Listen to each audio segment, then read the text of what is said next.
What did Sean Payton have to say about Bo Nix after their first week of OTAs? This is your Denver Sports Daily for May 30th. The biggest stories, the latest news. It's Denver Sports Daily.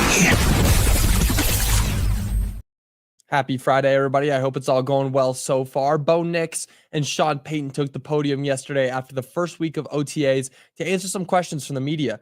And Payton voiced some high praise for Bo, letting people know how well he performed in practice and how well his growth has gone, how much he's grown from last year, and what we saw from rookie Bo Nix to what we're seeing in OTA Bo Nix. Just this offseason is such a big offseason for a rookie going into their second year. It's huge. And Sean Payton made sure to mention how big it is for Bo and how well he's, taken this pressure. He said, quote, just the processing, understanding of what we're doing in and out of the huddle as you're watching each decision, where you want the ball to go. I think it's entirely different. That's obviously some great praise from your head coach. It's entirely different. That's one that really stands out. It's entirely different. You're watching him grow in front of your eyes. And sure, there is something to be said about, hey, it's OTAs. It's not really that.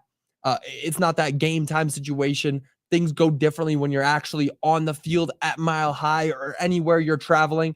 But watching somebody grow and saying it's an entirely different form of football that he's playing, and just how much you can see the differences from rookie to now you're in your first real off season as a second year player.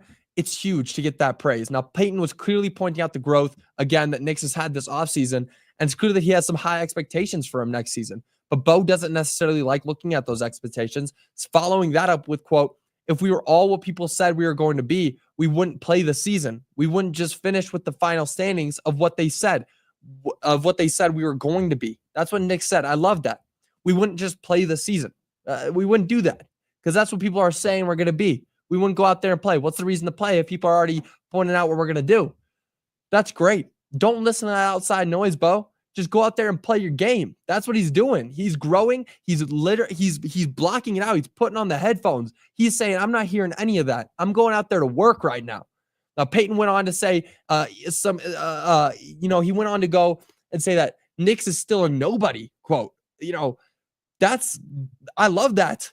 Keep this in the locker room. Don't go and gas up your quarterback because he played well in that first season. Nix is still a nobody.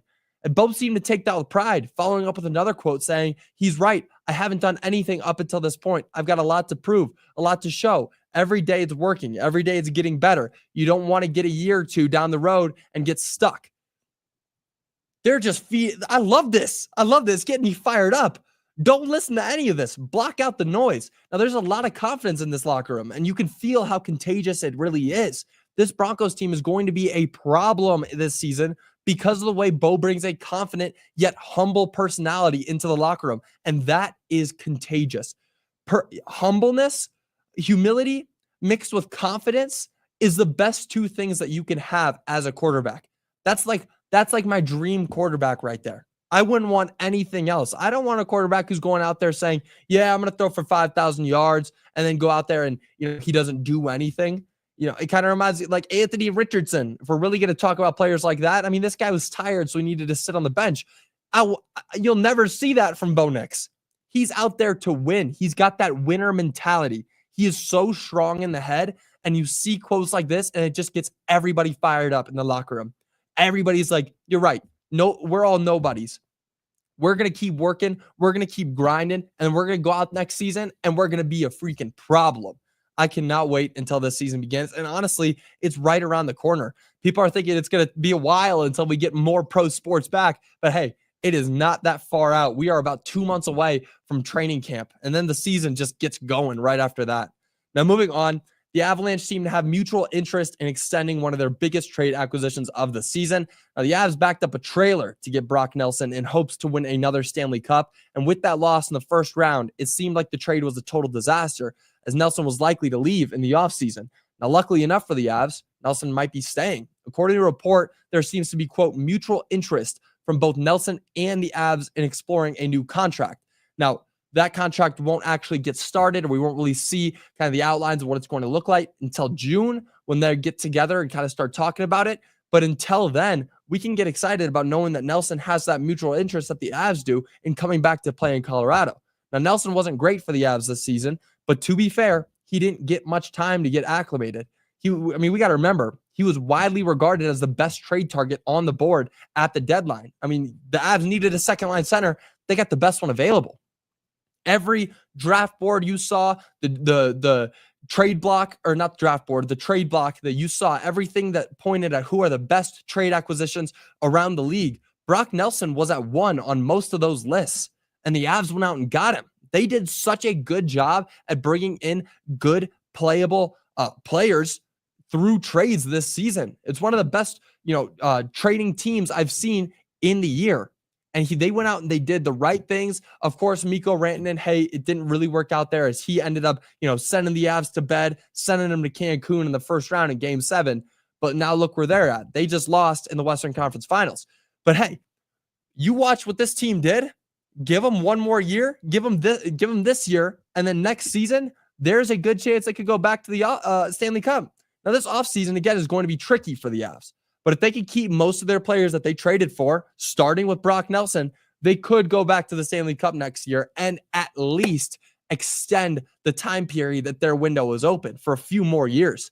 They did a very good job at bringing in good, solid players that will open up that window, open it wide. Now, moving on, this one's fun. The Rockies have a chance to win their 10th game of the season tonight. Can they get to 10? Is tonight the night we finally see the Rocks hit their decade mark almost halfway through the season? Not even halfway, not quite. So let's give them a little bit of grace. They could get to their 10th win before halfway through the season, but they are on the mound tonight. They are playing. They are taking on New York, the Mets in New York for their first series of the year, and then they will be playing the Mets next week, later in the week. Now, right now, the Rockies are currently 9-47, dead last in the NL West and the entire league, of course. They are 4th place in the NL West. They're 25 spots out of first place. If they want to make a comeback and do something, it starts tonight when they get their 10th win of the year. Now, the problem with tonight's matchup is that the Mets are, of course, a good team, and good teams do not lose to the Rockies. Now, you can make the case that, hey, the Rockies beat the Yankees once in their series. I think what happened there was the Yankees got surprised that the Rockies were actually able to hit the ball and pitch it too. The Yankees kind of went into that game thinking, oh, okay, we're playing a minor league team. And they were. And even minor league teams, can get a few home runs every once and then against some good pitchers. But not tonight. I very much doubt that the Yankees or the Mets will lose to the Rockies tonight. And at this point in the season, it is not ridiculous, and I will say it again, it is not ridiculous to believe that the Rockies could finish with 140 losses. I know that sounds insane, but hey, I've seen crazier. Actually, no, I have not seen crazier. 140 losses in the MLB would easily be the worst team in the MLB history. And what do you even do from then? If you lose 140 games, what are the steps to make your team good once again? I wouldn't know. I have no idea how you even work on a team like this because they have so many broken pieces in this locker room. It's just not even funny. It's more sad. Now, tonight's game starts at 5:10 p.m. And if you feel like you're going to watch it, if you plan on watching it, I feel somewhat sorry for you. But that's going to do it for your Denver Sports Daily. I will see you guys all on Monday. There's going to be a lot of stuff this weekend. Of course, Avalanche offseason is really getting going. Nuggets offseason is really getting going. And both of those offseasons I can see being huge, especially the Nuggets. The Nuggets have to work a very tough offseason this year, and it could get started as soon as this weekend, next weekend, anytime like that. And then, of course, OTAs for the Broncos are going to keep going. But let's hope that the Rockies can get their 10th win of the season tonight. But that'll do it for your Denver Sports Daily. I will see you all tomorrow. Until then, y'all have a great rest of your day. Bye, y'all.